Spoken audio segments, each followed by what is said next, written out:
Morning students, welcome back. Now we will continue our topic nationalism in India, and now we are studying about the non-cooperation movement. So we will continue this topic, but I would like to tell about the last point, the movement in the town. Movement in the town, in last videos we have discussion about. Now we are discussing about rebellion in the countryside, यानी कि जो गांव थे, गांव में कैसे लोगों ने विरोध किया, नॉन कोऑपरेशन मूवमेंट में कैसे गांव के लोगों ने बढ़ चढ़कर भाग लिया, क्या उसके रिजल्ट्स निकले.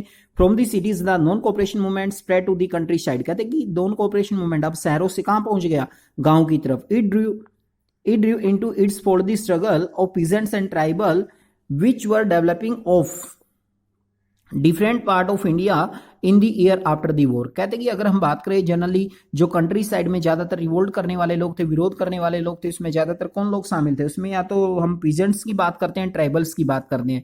तो ट्राइबल पीपल और पीजेंट्स ने कैसे मूवमेंट किया कंट्री साइड में, हम सबसे पहले यहाँ पर एक एग्जाम्पल लेते हैं अवध के बारे में. इन Awadh peasants were led by Baba Ramchandra, a sannyasi who had earlier been in Fiji and indentured laborer.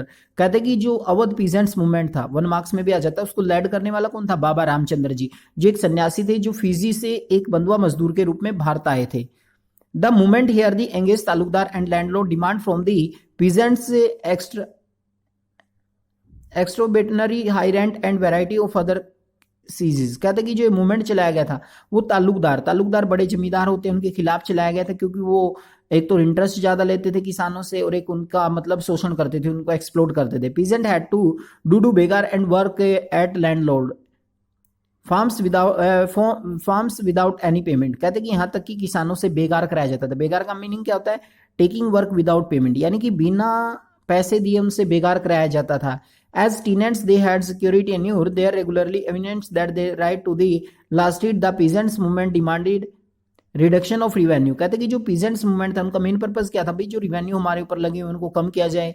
Abolition of बेगार जो कराई जाती है उसके ऊपर बैन किया जाए. The social boycott of oppressive landlord, यानी कि जो सामाजिक बहिष्कार किया जाए, जो लैंडलॉर्ड हैं जो शोषण करते हैं उनका सामाजिक बहिष्कार किया जाए.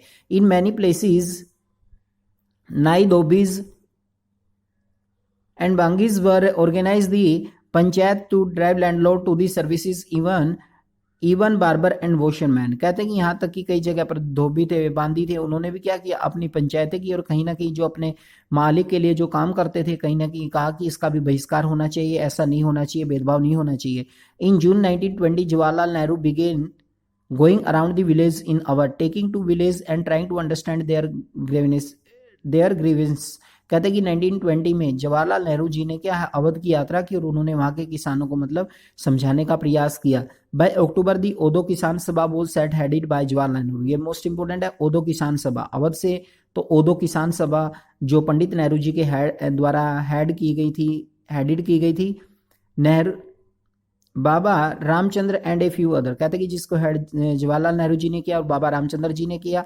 With in a month over 300 branches have been set up village around the region. कहते कि कुछ ही समय के अंदर जो ओदो किसान सभा थी उसकी 300 से ज्यादा ब्रांचेज सेटअप की गई. Within a month over 300 branches have been set up for the village around this region. So non cooperation movement began the following year. The efforts Congress was interest in Awadh peasant struggle into the wider struggle. कहते कि इस तरह से जो अवध का peasants था एक बहुत ही बड़ा आंदोलन बन गया. The peasants movement have developing front of the Congress leadership was unhappy with. At the movement spread in 1921, the houses of the Talukdar and merchant वो अटैक बाजार वर लूटेड. कहते कि 1921 में तो जो तालुकदार के घर थे, व्यापारियों के घर थे, उनके ऊपर हमला किया गया, उनको लूट लिया गया. एंड ग्रेन होडी टेकन ओवर, और यहाँ तक कि जो अनाज के गोदाम होते थे उनके ऊपर भी किसानों ने अपना कब्जा किया. And many places local leader and people Gandhi ji declare that taxes was to be paid and taxes were to be paid and land was to be redistributed among the poor. यहाँ तक कि गांधी जी ने डिक्लेयर किया कि ना तो टैक्स दिया जाएगा किसी भी तालुकदार को और ना ही जो भूमि है भूमि का भी दोबारा से डिस्ट्रीब्यूशन होगा. The name of Mahatma Gandhi ji become involve a sanction all action and in aspiration. कहते कि इस तरह से गांधी जी का जो नाम